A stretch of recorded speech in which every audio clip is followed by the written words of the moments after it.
Welcome to Mindful Moments. Nourish your mind on the go. This video uses AI narration to present our original book analysis. Today we're diving into Thinking Fast and Slow by Daniel Kahneman. Oh, a classic. Yeah, really changes how we think about decisions. It does. It's a foundational text in behavioral economics. And Kahneman really challenges that traditional view of us as perfectly rational. Right. Shows how much we rely on instinct and emotion, mental shortcuts, even when we think we're being totally logical. Okay, so let's start with the core idea. Two systems of thinking. Right. System one, system two. What's the difference? So imagine system one as like your brain's autopilot. Okay. It's fast, intuitive, emotional, like when you slam on the brakes to avoid an accident, Right. or you instantly recognize a friend's face in a crowd, all those quick reactions and effortless thinking. Okay, so system one is like our gut feeling, our immediate response. Yeah. What about system two? System two is more like your brain's manual mode, slow, deliberate, and logical. Like when you're solving a complex math problem, or planning a trip, or making a tough decision. It takes effort, concentration. So system two is the thoughtful part of our brain for more complex tasks. Exactly. And Kahneman's argument is that while we like to think that system two is in charge, Right. system one actually has way more influence than we realize. It's constantly shaping our perceptions and judgments kind of behind the scenes. So even when we think we're being rational, our intuition, our emotions are kind of pulling the strings. Precisely. And to illustrate this, Kahneman uses some really interesting experiments. Oh, I love a good experiment. Oh, he's got some great ones. One famous example is the bat and ball problem. Okay, let's hear it. A bat and ball cost $1.10 total. Okay. The bat costs $1 more than the ball. How much does the ball cost? 10 cents. Oh, wait, no. If the ball costs 10 cents, the bat would be $1.10. That's more than the total. Exactly. Your system one jumped to that quick, intuitive answer. But it takes some system two effort to get to the correct answer. Which is? 5 cents. Ah, okay. Simple example. But I can see how this kind of intuitive thinking could really lead us astray in more complex situations. How else can system one trip us up? Well, one way is through what Kahneman calls heuristics and biases. Heuristics are mental shortcuts, rules of thumb that our brain uses to simplify decision-making. Right, so like our brains are trying to save energy? Yeah, they're often helpful, but they can also lead to systematic errors in judgment. Which are the biases? Exactly. So let's say you're thinking about traveling by plane, but you just saw a news story about a plane crash. Ooh, yeah. Statistically, flying is very safe, but that vivid news story might make you feel more anxious about it. Yeah, I'd probably be double-checking that airline safety record. That's the availability heuristic. We judge the likelihood of an event based on how easily examples come to mind. Right. Dramatic or sensational events, they get a lot of media attention. They're readily available on our memory. Yeah. And that can really distort our perception of risk. Makes sense. So our brains aren't intentionally irrational. Right. But we're prone to these mental shortcuts. Right. And those lead to these biased judgments. Are there other heuristics that we should be aware of? Absolutely. Another common one is the representativeness heuristic. This is where we judge the probability of something belonging to a category based on how well it matches our stereotype of that category. Okay, I need an example. Sure.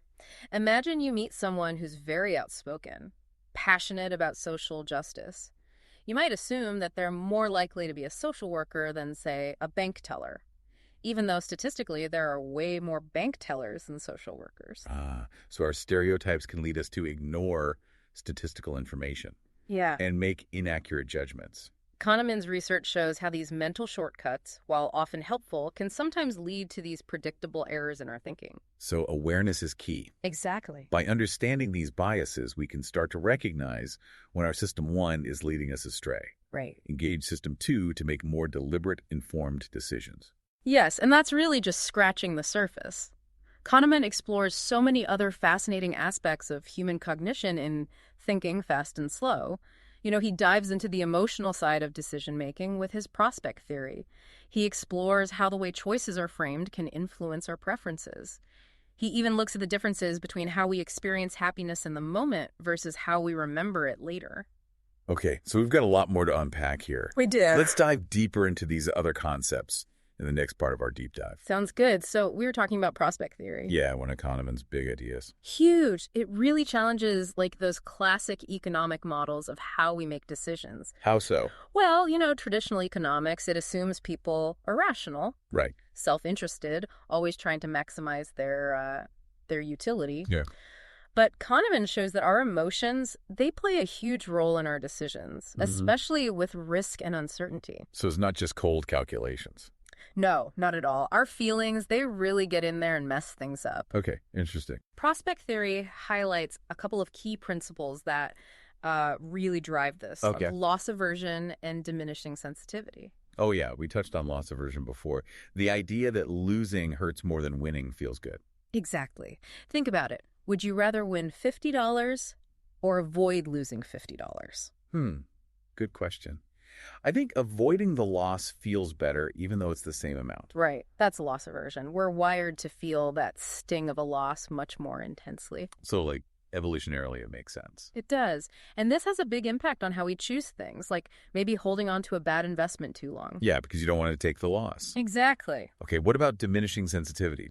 What's that? So diminishing sensitivity is about how the impact of those gains or losses, it kind of decreases as they get bigger. Okay. The difference between finding $10 and $20 feels way bigger than the difference between finding $1,000 and $1,010. Oh, right. The initial hit is the biggest. The first $10 is exciting, but then each extra $10, it's a little less exciting. Same with losses. First $10 you lose, that hurts. But after that, it hurts a little less each time. I can see that. Yeah. So basically, we're wired to avoid small losses more than we want small gains. And this changes how we approach risk, too. We might be way too cautious about potential gains because the potential loss feels so much bitter. This is really shifting how I think about all this. It's not just about pros and cons. It's how our emotions and perceptions are mixed in. Exactly. And Kahneman goes even further. He brings in how our memories influence decisions.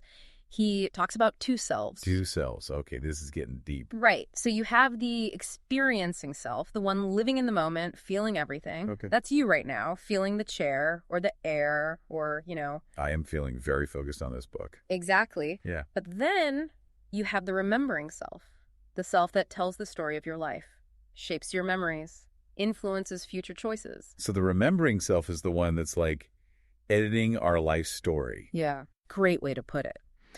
And Kahneman argues that remembering self, it doesn't always tell the most accurate story. Right. There's this experiment where people had to put their hand in ice water. Painful, right? Yeah, I don't like that. Then they did it again, but this time the water was a tiny bit warmer at the end. Oh, interesting. People often chose to repeat that second one, even though it meant more total discomfort. Because the ending was better. Exactly. We remember the peak and the end of the experience more than the average of how it felt. So our memories kind of trick us. They can. That remembering self, it prioritizes the peak and the end, even if that leads to choices that don't match up with what we actually lived through. Wow. So even memories can mess with good decision making. All part of the puzzle that Kahneman unpacks in Thinking Fast and Slow. So we've got intuitive system 1, thoughtful system 2, loss aversion, diminishing sensitivity, and our remembering self messing with us. What else does Kahneman have up his sleeve? Well, we haven't even gotten to framing effects. This idea that how choices are presented, it really sways our preferences, even if the options are objectively the same. Okay, I'm definitely ready to hear more about that. So framing effects. How we present choices really matters. It's huge. Kahneman shows that just little tweaks in wording or context, it completely shifts what people prefer, even if the options are actually the same. It's kind of scary how easily we're influenced. It is. And one classic example is the Asian disease problem. Okay, hit me with it. So imagine a deadly disease, expected to kill 600 people, 2 programs to fight it.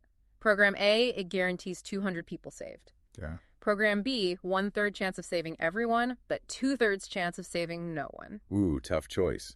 A is certain, but B has higher stakes. Right. Now consider this. Program C, 400 people die. Program D, 1/3 chance no one dies. 2/3 chance 600 die. Wait, those are the same choices, just worded differently. Bingo. A and C are the same outcome. B and D are the same. But when we talk about deaths instead of lives saved, people flip. They get risk averse when it's about saving lives, but risk-seeking when it's about deaths. That's wild. Just changing the words changes our whole attitude. And this happens in real life all the time, not just these thought experiments. So how do we protect ourselves from this framing trap? Awareness is the first step. Just knowing it exists helps.